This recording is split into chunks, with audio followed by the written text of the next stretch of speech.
ఉన్న బంగారాన్ని విడిపించి ఆ రోజు ఆన్లైన్ రేటుకే మేము కొంటాం. Sharma gold company.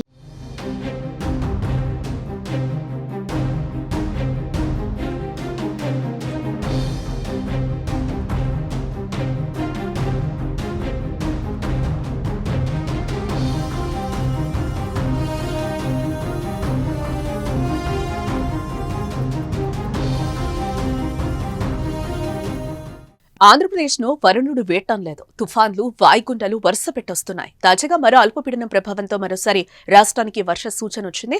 నైరుతి బంగాళాఖాతంలో ఏర్పడిన అల్పపీడనం పశ్చిమ వాయువ్య దిశగా కదులుతోంది. ఈ అల్పపీడనం కారణంగా పలు ప్రాంతాల్లో వర్షాలు కురిసే అవకాశం కనిపిస్తోంది. రాష్ట్ర వ్యాప్తంగా తేలికపాటి నుండి ఒక మోస్తరు వర్షాలు, ఉరుములతో కూడిన జల్లులు 1 లేదా 2 చోట్ల కురిసే అవకాశం ఉందని వాతావరణ శాఖ హెచ్చరిస్తోంది. బుధవారం కృష్ణా, బాపట్ల, ప్రకాశం, నెల్లూరు, తిరుపతి, కాకినాడ, అనకాపల్లి, విశాఖపట్నం జిల్లాలో 2 నుంచి 3 రోజుల పాటు భారీ వర్షాలు కురుస్తాయని తెలిపింది.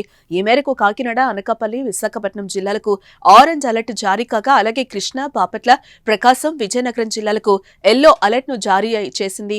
ఇప్పటికే కోస్తాతో పాటు రాయలసీమలో 3 రోజుల పాటు వర్షాలు కురుస్తున్నాయి.